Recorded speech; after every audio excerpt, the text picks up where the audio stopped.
Road safety is safety using roads. Shantuqaafur eegumsa daandii Itoophiyaa keessatti yookaan immoo nagummaa daandii Itoophiyaa keessatti jira. Road safety is safety using roads. Road safety jechuun safety yookaan immoo wanta guutamuu qabu yeroo konkolaachisan konkolaachisu wanta ta'uu qabu jechuudha. There are ways to make road safe and for motor traffic, catalysts and pedestrians. It involves rules such as speed limits, those about drinking and driving, control systems such as traffic lights and crossing. Kun road safety in Itoophiyaan kun kan inni of keessaa qabu tokkoffaa ruuliiwwan yookaan immoo seerota garaagaraa qaba. Seeronni garaagaraa kun seerota daangeffaman. For example, speed limits fakkeenyaaf saffisa daangessu. Those about drinking inni kan biraan dhugaatii wajjin wal qabata. The other was driving inni kan biraan konkolaachisu. Isaan kun walumaa galatti the ways that are related with road safety. Jarreewwan kun warra road safety wajjin kallattummaadhaan warra wal qabatan jechuudha. And control systems such as fakkeenyaaf control system warreen jedhaman immoo jiru. Sistemoonni daandii irratti yeroo konkolaataan konkolaatu yookaan immoo konkolaachisan konkolaachisu warra controlii godhan jiru. Fakkeenyaaf traffic lights fakkeenyaaf ibsaan konkolaataa jira. The other one is crossing inni kan biraa crossing dha. Fakkeenyaaf namni wayita daandii qaxxaamuru magaalaa keessatti eessarra akka qaxxaamuru jira jechuudha. For example, zebra crossing. Current accidents severity definition in Ethiopia. Yeroo ammaa kana balaan konkolaataa kun yookaan balaan tiraafikii kun daran dabalaa dhufeera Itoophiyaa keessatti. And this can be defined in different terms. Karaa garaagaraan balaawwan kana ibsuu dandeenya. The first one is a fatal accident. Inni tokkoffaan karaa itti balaan konkolaataa yookaan balaan tiraafikaa ibsamuu danda'u tokkoffaan a fatal accident jedhama. Is the one in which one or more individuals die as a result of a traffic accident within the same reporting 30 days of the occurrence of the accident. Kuni walumaa galatti namni tokko yookaan immoo imaltoonni muraasni yookaan immoo imaltoonni hamma barbaade lakkoofsaan ta'uu danda'a. Sababa balaa tiraafikaatiin guyyoota 30 keessatti du'an kan ibsudha. Inni maal jenna? A fatal accident jedhama jechuudha. The second one is a serious injury. Inni lammaffaan a serious injury yookaan balaa qaamaa cimaa jechuudha. Is one in which a victim sustains severe cuts, bleeding, breaks, other damage, which requires medical treatment as in patient in hospital. A serious injury yookaan immoo balaa qaamaa cimaa kan jedhamu inni kun immoo walumaa galatti miidhamaan victim jechuun miidhamaa jechuudha. Miidhamaan balaawwan fakkeenyaaf kan akka muruu, kan akka dhiigaa, kan akka cabuu lafee ta'uu danda'a. Other damage daameejiiwwan yookaan balaawwan daameejii garaagaraa ta'uu danda'a. Which requires medical treatment yaala medikaala yaalaa kan barbaadu. In what? In patient hospital. Hospitaala ciise kan yaalamu yoo ta'e that is a serious injury. The other one is slight injury. Slight injury is the one that a result of which a victim is what? A slight injury is the one as a result of which the victim sustains only small cuts, scratch, other small damages which may be treated as an outpatient without requiring admission to hospital. Inni kan biraan balaa qaamaa salphaa jechuudha yookaan slight injury jechuun balaa qaamaa salphaa jechuudha. Kun immoo walumaa galatti miidhamaan yookaan victimiin suni mallattooleewwan muraa xiqqoo ta'uu danda'a. Scratch jechuun taraaruu yookaan immoo qaamni namaa rigamudha. Other small damages yookaan immoo daameejiiwwan xixiqqaa yookaan balaawwan xixiqqaa which may be treated as outpatient without requiring admission to hospital. Miidhamaan sun yookaan immoo victimiin suni gara mana yaalaa yookaan immoo gara hospitaala osoo hin deemiidhaan kan inni yaalamee fayyuu jechuudha. Isa maal jennaa? Slight injury. The fourth one is property damage only. Inni kan biraan immoo balaan tiraafikaa yookaan immoo konkolaataa ta'e property qofti yookaan immoo balaa qabeenyaa jechuudha. Balaa qabeenyaa qofaati. Accident is one as a result of which no person is injured, only one or more vehicles involved in accident damage. Kanaaf inni kun walumaa galatti balaa qabeenyaa kan jennu fakkeenyaaf yeroo baay'ee kun balaa konkolaattootaati. Konkolaattota warra fe'isaa amma yeroo baay'ee konkolaachisaa tokkoof raddaata tokko yookaan immoo gargaaraa ta'uu qabu. Kanarraa kan maal fe'anii deemu ba'aa fe'anii yookaan immoo loodii baatanii deemu jechuudha. Kanaaf no person is what injured, namni kamiyyuu kan hin miidhamne. Inni yoo ta'e isa maal jennee waamna? Property damage only. Factors influencing road accidents. Faakteroonni yookaan wantoonni balaa tiraafikaa kanaaf sababa ta'an maali? Faakteroonni yookaan wantoonni balaa tiraafikaa kanaaf sababa ta'uu danda'an yookaan balaa daandii irra ta'uuf sababa ta'an maali? There are 4 major factors influencing road traffic accidents. These are vehicle related factors. Balaan kun akka inni ka'uuf wantoonni gahee qaban waan gurguddaa 4tu jiru. The first one is vehicle. Vehicle jechuun konkolaataa yookaan konkolaataadhaan wal qabate rakkoo konkolaataa. The second one is road related factors. Inni lammaffaan rakkoo daandiidhaan wal qabate. Fakkeenyaaf daandiin sun caccabaadha yoo ta'e, daandiin sun daandii marmaan kan itti baay'atu yoo ta'e, yeroo baay'ee balaadhaaf saaxilamuudhaaf carraa guddaa qaba. Road user related factors. Inni kan biraan warra daandiitti fayyadaman yookaan immoo imaltoota. Fakkeenyaaf namni yeroo daandii qaxxaamuru, daandii isaa eessarra akka qaxxaamuru seerri jira. The other one is environmental related factors. Inni kan biraan environmentii yookaan immoo rakkoo naannoo wajjin wal qabatu. Fakkeenyaaf naannoon sun naannoo kan gaariin itti baay'atan yoo ta'e, naannoon sun irraan gadeen kan itti baay'atu yoo ta'e, yookaan immoo naannoon suni naannoon fakkeenyaaf bosona yookaan hurriin lafa dukkaneessee kan itti baay'atu yeroo baay'ee yoo ta'e, naannoon sun balaa kanaaf saaxilamaa ta'a jechuudha. Cause of road traffic accidents. Maani sababoon balaa tiraafikaa? Many factors result in car crashes and sometimes multiple causes contribute to a single crash. Yeroo baay'ee egaa balaa tiraafikaatiif gahee guddaa kan qabu car crashidha yookaan immoo konkolaattonni caccabuudha jechuudha. Konkolaattonni caccabuudha. Fi darbee kanneen xixiqqaanis yookaan sometimes multiple causes contribute to single crash. Factors include the following. Faakteroonni kun waan armaan gadii kana of keessaa qabu. Faakteroonni cause road traffic warreen ta'an kun waan armaan gadii kana qabu. The first one is driver distraction. Driver jechuun konkolaachisaa jiru. So drivers miss their attention while driving due to factors. Kuni yeroo baay'ee driveroonni yookaan immoo konkolaachistoonni misiidhaan yookaan immoo maalla dhibdeedhaan yookaan immoo dagannaa jechuudha. Dagannaadhaan sirriitti xiyyeeffannoodhaan konkolaachisuu hafuudha. Kun immoo yeroo baay'ee maal wajjin wal qabataa? Technical devices. Fakkeenyaaf rakkoon teeknikaa jiraachuu danda'a. Talking with passengers. Konkolaachistoonni yeroo baay'ee passengersoota yookaan immoo imaltoota. Passengers means what? Imaltoota wajjin dudubbachaa yookaan immoo haasa'uudha. Eating or grabbing the car. Inni kan biraan nyaachaa maal jechaa deemudha. Dealing with children or pets in the back seat. Inni kan biraa ijoolleewwan xixiqqaawwan taphachiisa obbukkee kaanii deemudha. Or attempting to retrieve dropped items. The second one is driver impairment by tiredness. Inni lammaffaan impairment yookaan immoo miidhama. Driver impairment means describes factors that prevent the driver from driving at their normal level of skill. Impairmentiin kun yookaan immoo miidhamni kun miidhamni fakkeenyaaf dadhabbii ta'uu danda'a. Konkolaachisaanii osoo hirriba ga'aa irra fiini konkolaachisuu danda'a. Guyyaa saatii dheeraa fudhatee konkolaachise hirriba dhabuu danda'a. Yeroo kana rakkoon balaa tiraafikaa ga'uu danda'a jechuudha.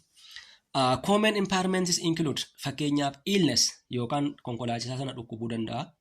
Alcohol yookaan konkolaachisaan sun dhugee konkolaachisuu danda'a. Legal or illegal drugs qorichoota seeraa yookaan immoo alseera ta'an fayyadamuu danda'a. The other one is sleepiness. Inni kan biraan immoo rafiitii osoo konkolaachisu konkolaachisaan marii gadhiise rafuu danda'a. Yeroo kana rakkoon balaa tiraafikaa ga'uu danda'a jechuudha. Impaired driving is dangerous. Kanaaf gosoota balaawwan jiran keessa this one is the most dangerous. Baay'ee hammaataa jechuudha. Baay'ee hammaataa maaliif inni kun lubbuu imaltootaa yookaan paasenjarii akkuma jiruun balleessuu waan danda'uuf isa baay'ee ulfaataadha jechuudha. Maaltu impairment by what? tiredness or what? The driver. It is the cause of more than half of all car crashes. Sababoota balaawwan tiraafikaa ta'an harka 50 oliif sababni guddaa yeroo baay'ee kan driver impairment by what? Tiredness kun yeroo baay'ee rakkoo balaawwan tiraafikaa ta'aniif harka 50 oliif gahee guddaa kan qabu. Driver impairment tiredness. The third one is mechanical failure. Inni kan biraan rakkoo makaanikaala. These are factors associated with the vehicle itself including flat tires or tires blowing out.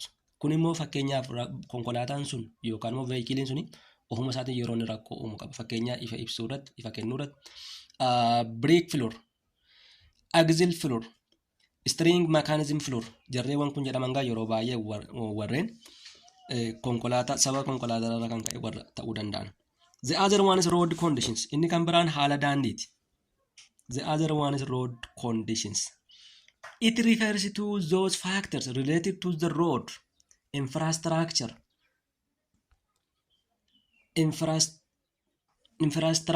including foreign obstacles or substances on the road surface, making roads slick, road damage, including potholes. Inni kun yeroo baay'ee kan road condition jechuun walumaa galatti wantoonni daandii irra jiran yeroo isaan damage ta'an yookaan immoo yeroo isaan badanii isa maal jennaan road conditions haala daandii badaa.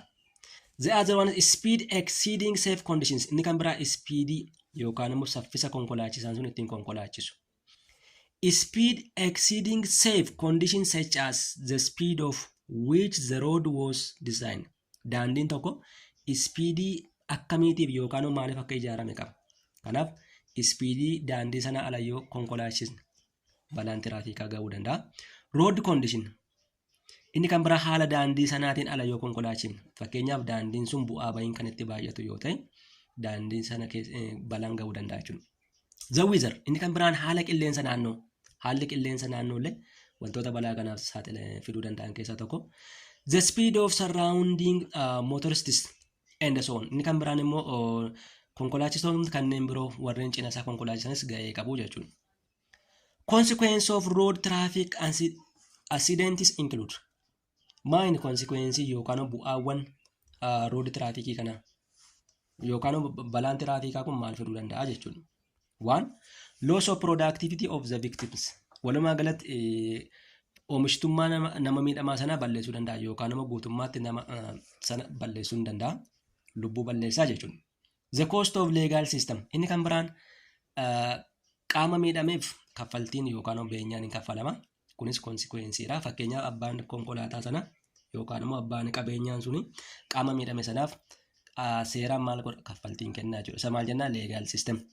The other one's cost of pain and suffering. Inni kan biraan miidhamaan sun yeroo hospitaala ciisu yookaan immoo yeroo dhukkubsatu yaalaaf maallaqni hin ba'a. Isa maal jennaan cost of pain and suffering. Damdamachiisuudhaaf fayyisuudhaaf yaala geggeeffamu jechuudha. The other one is loss of quality of life of the victim and their family. Inni kan biraan miidhamaan sun fakkeenyaaf yoo nama miidhama tokko irra balaan ga'e balaa sanarraa yoo damdamate namichi sun quality isaa duraatti yookaan immoo fayyummaa isaa duraatti deebi'uu dhiisuu danda'a. Fakkeenyaaf yoo miilli cabe miilli sun cabe guutummaan guutuutti fayyuu dhiisuu danda'a yookaan harki cabuu danda'a yookaan dugdi cabuu danda'a. Kanarraa kan ka'e immoo maal ta'uu danda'a? Effect on family. Maatii sanarras rakkoon ga'uu danda'a jechuudha. Maatii nama miidhamaarras rakkoon ga'uu danda'a. Why? Because fakkeenyaaf miidhamaan suni maatii jiraachisa, maatii bulcha yoo ta'e maatiin hin miidhamaa jechuudha. The other one is road safety rules. Road safety rules for pedestrian. Road safety rules for drivers. Gaafa konkolaataan yookaan immoo gaafa konkolaachisummaa kana yookaan immoo yeroo kana seeftiiwwan godhamuu qaban jiru. Fakkeenyaaf namni maal gochuu qaba? Diraayiveriin maal gochuu qaba? Imaltoonni maal gochuu qabu? Diraayiverii yookaan immoo konkolaachisaan maal gochuu qaba? Prepare safe walking route in advance. Imaltoonni maal gochuu qabu? Seeraan daandii isaanii qabatanii karaa isaanii irra deemuu qabu. Using sidewalks if they are available. Harka cinarra qabatanii deemuu danda'u qabu. Walk facing the traffic if a sidewalk isn't available. Obey all signs and signals. Mallattooleewwan daandiirra jiran hundumaa kabajuun dirqama jechuudha. Imaltoonni yookaan immoo lafoon waan daandii irratti yookaan magaalaa irratti barreeffamee jiru hundumaa hordofuun eeguun dirqama. Fakkeenyaaf zebiraa kiroosiin karaa zebiraatiin qaxxaamuru ta'e karaa zebiraan qaxxaamurudha. Only cross straight at designated areas. Kanaaf naannoo lafoon qaxxaamuruu qabu qaxxaamuruun dirqama. Stay on while it passes at night. Wear bright colors during the day and reflective tape at night. Wayita guyyaa keessumatti imaltoonni uffatoota kelerii qaban yookaan immoo kelerii ifaa qaban uffachuu danda'u qabu. Road safety rules for drivers. Kan konkolaachistootaaf ta'uu qabu maal safetyidhaan. Ruuliin isaanii yookaan immoo seerri isaanii maal? 1. Never drink and drive. Konkolaachisaan gonkumayyuu dhugee konkolaachisuu hin qabu. Always wear seat belt. Yeroo hundumaa konkolaachisaan beeltii yookaan immoo qabattoo godhachuu qaba. Keep a safe distance from the vehicle ahead. Inni kan biraan daandii irratti konkolaattota garaagaraa kanneen daandii irra jiran gidduu distaansii jiru sirriitti eegee konkolaachisuu qaba. Always avoid distractions. Yeroo hundumaa wantoota rakkoo isatti uumuu danda'an distract yookaan immoo hambisuu danda'u qaba. Never break red signal. Gonkumayyuu seerota qayyiif fakkeenyaaf yeroo qayyii ta'u seerota sana cabsuu danda'u hin qabu jechuudha. Always drive within speed limit. Yeroo hundumaa speedii daanga'eefiin konkolaachisuu qaba. Avoid drowsiness while driving. Darbees yeroo sana illnessi fakkeenyaaf akka rafiitii wantoonni garaagaraa hin quunnamne eeggachuu danda'u qaba. Watch out for drivers on the road. Yeroo hundumaa immoo diraayivartoota yookaan immoo michuuwwan isaa kanneen daandiirra konkolaachisaniinis sirriitti hordofuu danda'u qabachuudha. 5. Cultural landscapes and tourism in Ethiopia. 5 haala teessuma lafa Itoophiyaa fi turizimii Itoophiyaa keessatti. Cultural landscape jechuun haala teessuma lafa Itoophiyaa jechuudha. Cultural landscape is a geographic area including both cultural and natural resources. Kun cultural landscape kun naannoo geographicaala ta'e wantoota aadaa fi wantoota uumamaa kan of keessaa qabudha yookaan immoo qabeenyawwan uumamaa kan of keessaa qabudha. That is associated with historic events, activity or person or exhibiting any other cultural or aesthetic values. Fakkeenyaaf wantoota aesthetic jechuun wantoota miidhaginaaf jechuudha. Miidhaginaaf jedhamanii kan godhamanidha. Cultural landscapes represent combined works of nature and man. Cultural landscaping kan inni bakka bu'u yookaan immoo kan inni ibsu walumaa galatti hojii uumamaa fi hojii namaa waan lama jechuudha. Hojiin uumamaa achi keessa jira. Namnis wanta hojjetee itti dabalee qaba. Bakka tokkotti cultural landscape jennee waamna. Example. Konsoo cultural landscape in Ethiopia. Fakkeenyaaf haala teessuma lafa konsoo yoo fudhanne konsoon kun naannoo kibba Itoophiyaatti lafa gogaa lafa olka'aa naannoo kibba Itoophiyaatti argamudha. Naannoon kun maaliin beekama? Hojii tireesiitiin beekama yookaan immoo hojii daagaa tolchuutiin beekama. Daagaan kun maaliif fayyada? Dhiqamiinsi biyyee naannoo kanatti akka hin taane dhiqamiinsa biyyee ittisuudhaan naannoo kunuunsu kanarraa kan ka'e lafti uumama naannoo sana jiru baay'ee miidhagaadha. Landscape is located in a dairy hilly environment at the edge of the Rift Valley in southern Ethiopia. Kanaaf konsoon kun keessumatti naannoo gogaa naannoo kibba Itoophiyaatti naannoo argamudha inni irra. Fi konsoon kun landscapein isaallee UNESCOtti galmaa'ee kan jiru yeroo ammaa. UNESCOtti galmaa'ee kan jirudha. Tourism in Ethiopia. Inni kan biraan daawwannaa Itoophiyaa keessatti. Tourism is a collection of activities, services, industries that delivers a travel experience and they include transportation, accommodations, eating, drinking establishments, retail shops, entertainment business, activity facilities, and other hospitality services provided for individuals or groups traveling away from home. Kanaaf turizimii jechuun daawwannaa jenneerra. Daawwannaan kun immoo gochaawwan garaagaraa hedduu of keessaa qaba. Tajaajiloota garaagaraa of keessaa qaba. Indaastiroota fakkeenyaaf keessumatti geejjibni yookaan immoo imalli jira. Akkomodeeshiniin jira. Nyaanni jira. Dhugaatiin jira. Retail yookaan immoo bituu gurguruun jira. Bashannanni jira. Isaan kun walumaa galatti maal jennaa turizimii jennee waamnaa jechuudha. Tourism is a source of both job opportunities and income. Tourismiin kun gaa Itoophiyaatti fudhannee yoo ilaalle bu'aawwan gurguddaa lama qaba jechuudha. Eenyuuf lammiilee biyya Itoophiyaa Itoophiyaa jiranii fi bu'aawwan gurguddaa lama qaba. Tokkoffaan job opportunity, tokkoffaan carraa hojii lammiileeraa uuma. The second one is source of income. Inni lamaffaan madda galii jechuudha. So it is known as smokeless industry. Kanaafiyyuu maal jedhamee beekama? Warshaa aara maleessa. Akkuma sila jenne turizimiin warshaa aara maleessa yookaan immoo seektara aara maleessa jedhama. Osoo naannoo irratti impaaktii kamiyyuu yookaan immoo dhiibbaa kamiyyuu tuun fidini naannoodhaan maal fida yookaan immoo biyyaaf dinagdee biyyaa guddisuudhaaf gahee qaba jechuudha. Kanaaf smokeless industry yookaan warshaa aara maleessa kan aara hin qabne jechuudha. Naannoo kan hin faalle jechuudha. Natural tourist attraction sites in Ethiopia. Itoophiyaa keessatti naannoowwan uumamaa turistoota hawwachuudhaan beekaman. The Semen Mountains National Park. Paarkii biyyoolessaa gaareewwan kaabaa. Naannoon kun walumaa galatti naannoo gaara kaaba Itoophiyaatti naannoo argamudha. Naannoon kun naannoo gaareewwan kaabaa jedhamee beekama. Naannoon kun naannoo UNESCOtti galmaa'eera.